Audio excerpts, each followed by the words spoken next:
먼저 떠난 사람과 함께 밥을 먹는 저녁. 오늘의 이야기는 코살라국 강가에 자리한 작은 마을의 저녁 밥상에서 시작되었습니다. 수마라는 오랫동안 같은 집에서 살아온 나이든 여인이었습니다. 젊은 날 그녀는 남편 다야카와 함께 밥상을 마주보며 하루를 나누곤 했습니다. 강가에서 일하던 남편이 돌아오면 두 사람은 나무 그릇을 마주 놓고 앉았습니다. 오늘 장터에서 누구를 만났는지, 강물의 빛이 어땠는지, 사소한 이야기들이 저녁 밥상 위에 조용히 쌓였습니다.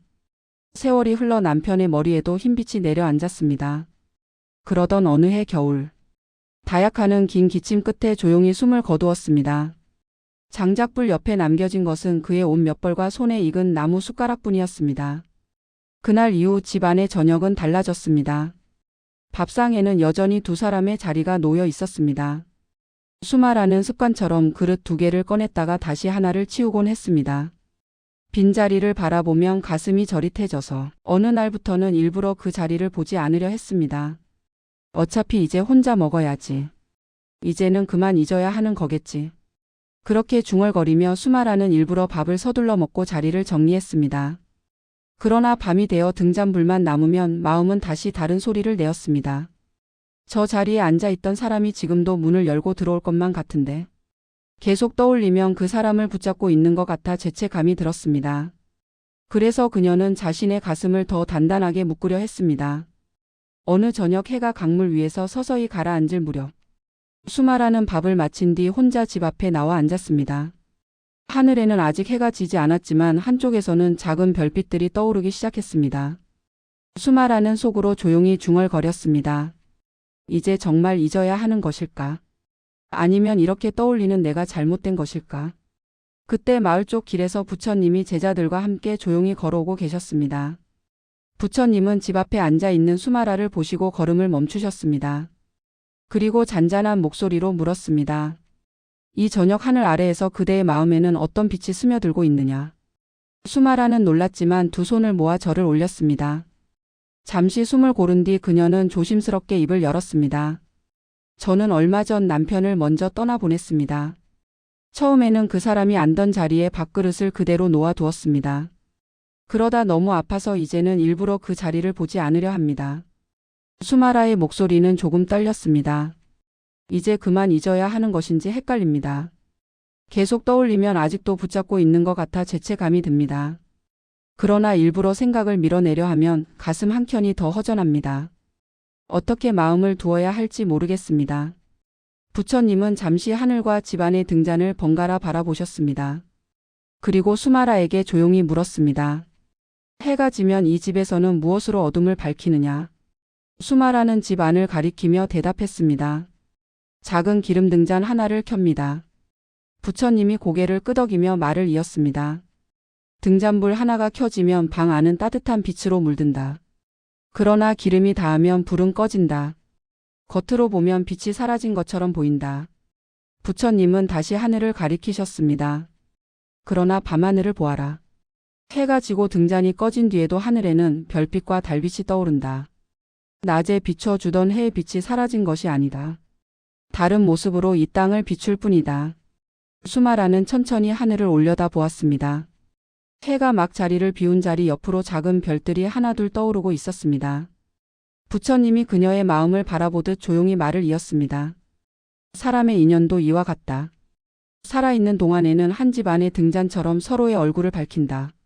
함께 밥을 먹고, 함께 숨을 고르고, 그렇게 같은 불빛 아래서 서로를 비춘다. 그러나 어느 날 한 사람은 먼저 길을 떠난다. 그때 등잔불은 꺼진 것처럼 보인다. 방 안의 자리가 비고 그릇 하나가 사라진 것처럼 느껴진다. 그래서 사람들은 이렇게 묻는다. 이제 인연을 잊어야 할까?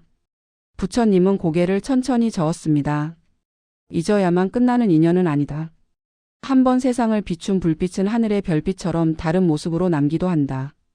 그대의 기억 속에서, 그대의 말투와 걸음걸이 속에서, 그대가 오늘 누군가에게 내미는 따뜻한 손길 속에서, 먼저 떠난 이의 빛이 조금씩 스며들어 있을 수 있다. 수마라의 눈가에 뜨거운 물기가 맺혔습니다. 수마라는 남편이 늘 밥을 천천히 씹으라고 말하던 목소리를 떠올렸습니다. 장터에서 힘든 사람을 보면 조용히 짐을 들어 주던 다야카의 손을 떠올렸습니다. 생각해보니 요즘 자신이 이웃의 짐을 잠시 들어줄 때마다 그 손동작이 남편을 조금씩 닮아가고 있었습니다. 수마라는 조심스럽게 물었습니다. 그렇다면 저는 이 자리를 어떻게 대해야 하겠습니까?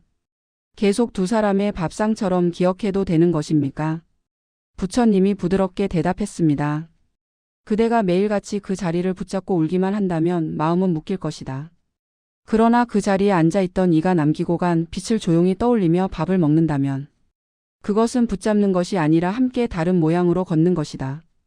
부처님은 말을 이었습니다. 등잔불은 꺼졌지만 그 불이 한때 밝히던 방의 온기는 그대의 가슴에 남아있다.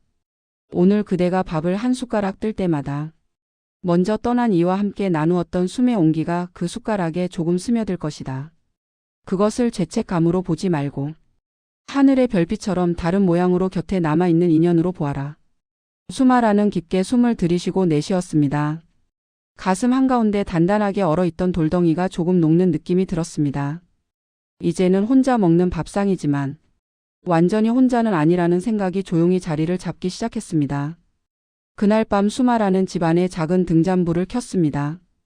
그리고 오랫동안 치워두었던 나무 그릇을 다시 꺼내어 남편이 앉던 자리에 살며시 올려두었습니다. 비어있는 그릇을 바라보며 수마라는 속으로 조용히 인사했습니다. 오늘도 함께 밥을 먹어줘서 고맙소. 수마라는 더 이상 눈물을 소리내어 흘리지는 않았습니다.